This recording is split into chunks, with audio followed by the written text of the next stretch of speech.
Hey, what's up everyone? So in today's video, we're going to be taking a look at the 40th anniversary of Return of the Jedi Deluxe Rebel Commando. And yes, I bought two of these, right? You kind of have to, since you got two faces. So this figure, I was never too keen on the price. I mean, $34, I think, is ridiculous, you know, because the Hoth Rebel Trooper came out in 2020. You got the same amount of accessories, plus on the Hoth Trooper, you got a scarf and a holster. So back then we got way more for way less. And if you adjust for inflation, 20 bucks does not quite make it to $34, you know, just 3 years later. So yeah, they're a little expensive, but I do think they look fantastic. And of course, this comes on a vintage style Kenner card back, and they reuse the same art that they did in '83. I think that's pretty cool. But up top, you have the 40th anniversary logo, Star Wars Return of the Jedi, Rebel Commando. Through the bubble, you can see the figure comes with an alternate face. He comes with a D817, an A280, and the backpack is back here, and the Kenner logo down there. And there's the back of the card. You got a picture of other figures in the wave. You got the 40th anniversary blurb that they write, and you got some tiny print, barcode, and logos. All right, I'm gonna get these Rebel Commandos open, and let's take a look at them. Okay, so I got these guys open, and I went on ahead and switched out the face on this one. But let's take a look at the default appearance. So this is how it is right out of the box. And this face does look really good. I think they did a nice job on the eyes, the nose, the mouth. The scruff was a little more prominent on this one, so I kept this one. The helmet looks fantastic. Got a little bit of hair showing right there. Got some scuffs on the helmet. Great detail up here. Back here looks nice. Got some more scuffs on that side. Yeah, from the neck up, I think this face is fantastic. And here's a look at the alternate face, and I picked the best one of these two to put on this one. And whether you think this is Nick Sant or Rex, doesn't matter. You know, you pick which one that you like the best. I kind of like to think this is Rex, you know, since it was confirmed in Rebels that Rex fought in the Battle of Endor. I like to think that this was Rex, even though it's, you know, Nick Sant in the movie. Again, it doesn't matter, but I think this looks good. The beard looks nice, kind of a gray beard. I think the eyes, nose, the mouth, little eyebrows up there. Now, the only thing is, okay, so he's got a gray beard, but the brown hair back here is still visible, sort of, okay? That's a little weird, but that's a nitpick. But I like this face too. And as far as taking this off, okay, this one is easier to take on and off because you can grab the beard. That one's hard to get off.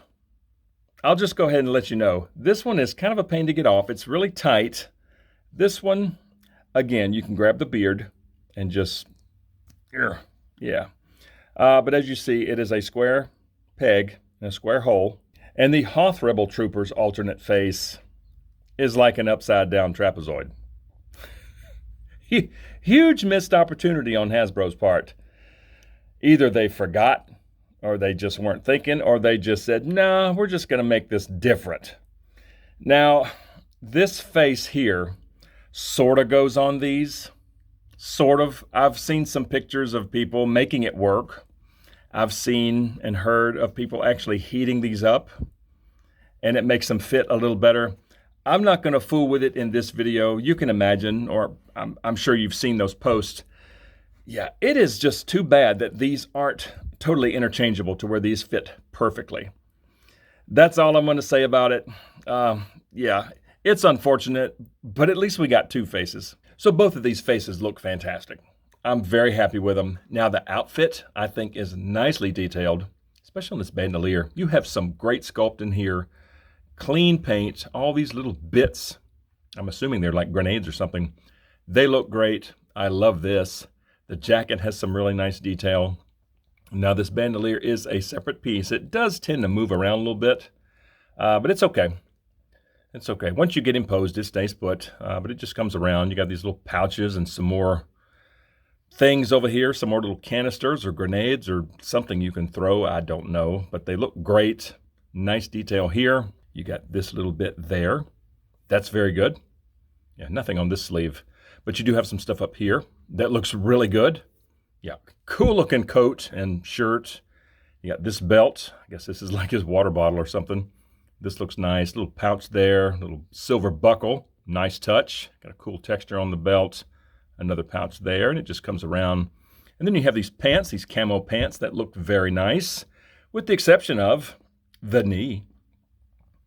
They really should have made these pants in a green plastic instead of a gray plastic and then painted them.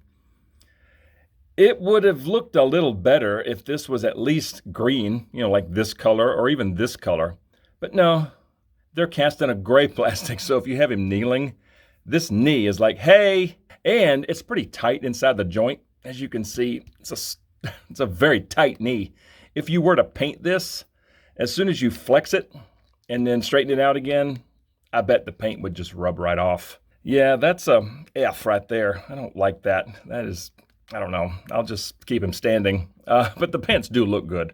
All the detail, the pockets, the camo looks really good. Got some great wrinkles, you know, back here. And these boots are awesome. I love the tread. I love the wrinkles up here. Nice detail, nice laces. They sculpted the laces. That's nice. Come on, focus. Yeah, the laces look good. From head to toe, it is a great looking figure. Just has a few engineering issues and some paint issues, but overall, I think it's great. And as far as articulation, you have some excellent side to side.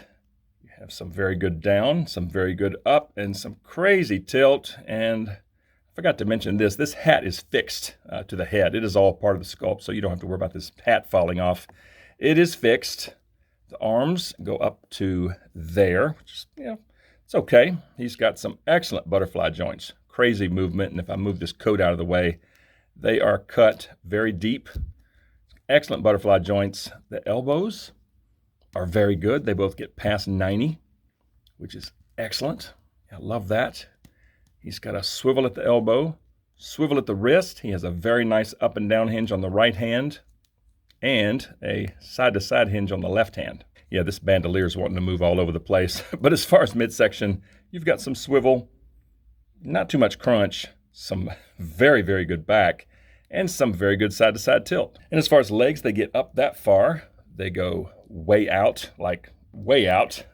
They go back not very far before the back of the thigh hits his commando butt. He has a thigh swivel. Something else I want to mention. The figure as a whole feels very loose and very rubbery. It's got a little bit different feel to it. I mean, yeah, that's very, very loose. Now, the knees are super tight. They get up just to 90. He has a swivel at the knee joint.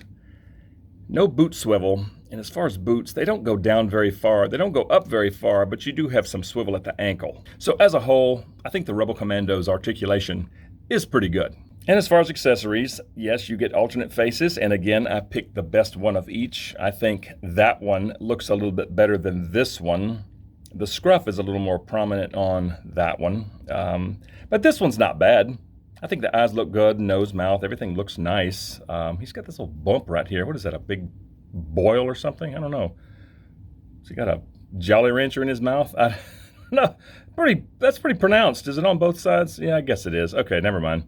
Yeah, that's what that one looks like. And then Old Man Rex or Nick Sant, whichever one you prefer. That's what that one looks like. And again, I think that one looks a little bit better. So that one went on the figure. But again, this one's not bad. I think the eyes are good. You know, they have a little bit of a shine to them. Nose, mouth, beard, eyebrows. Everything looks good on this. So yeah, 2 options for this figure is better than just one. So next, let's take a look at the backpack. And I do love this thing. You have some good detail there, some silver there. Sculpt is great. All these pockets and snaps. This is pretty cool. Got this nice corrugated hose coming down. I love this. This is kind of bendy. And you have some good wrinkles. The straps work very well, and it looks good on them. This backpack looks really good on him, and it's easy to put on. He's got such good butterfly joints. You can just bend the arms all the way back there and just slip this thing on. The bandolier does not get in the way, and the sculpt of the strap here just kind of conforms to all this. Yeah, that's what that looks like, and I love this. And the other one is identical, okay? There is no difference in these 2 backpacks. Let's put it on the older fella. And again, these straps just conform. It just looks wonderful. It hangs nice. Yeah, killer looking backpack. But one thing I wish they would have done, you know, just like on the Hoth Rebel Soldier, they really, really should have put some kind of door back here to store the alternate head. Yeah, it's another F in this department. That is unfortunate. I don't know why they didn't do that. So now I have to find a spot in my box of accessories for these faces when you could have just stored them here. That's really unfortunate. But this is what we got. This is what we got. Yeah, but it does look good on them. And I guess that's what matters most. And as far as weapons, here's the DH-17. It's just all black. Great detail, but no paint anywhere on it. As you know, we've seen some DH-17s that have some silver here, silver on the barrel, but nope, this one's just all one color, but it's okay. And let's see how this guy holds this. I'll just use this one for now. Okay, that goes in the right hand very well. Very well. Yeah, trigger finger right through the trigger guard. Yeah, that looks good. And there he is with the arm fully extended, and I think this looks fantastic, especially from the front. Yeah, pretty cool weapon. And you can definitely get two hands on this thing if you want him just at a ready stance, just kind of holding the thing. I think that looks nice. And for two-handed aiming, I think the elbows are great. The butterfly joints are just flat out amazing. The wrist hinge works well, so he can get the blaster all the way up here. And these arms can get up even higher, so he's literally looking right down the scope. That's pretty impressive. And they sort of gave these troopers a trigger finger on the left. Almost. You know, it doesn't quite make it to the trigger, but he can sort of hold it somewhat naturally in the left hand. That doesn't look too bad. But I don't think I'm going to use this blaster because I like the A280 better.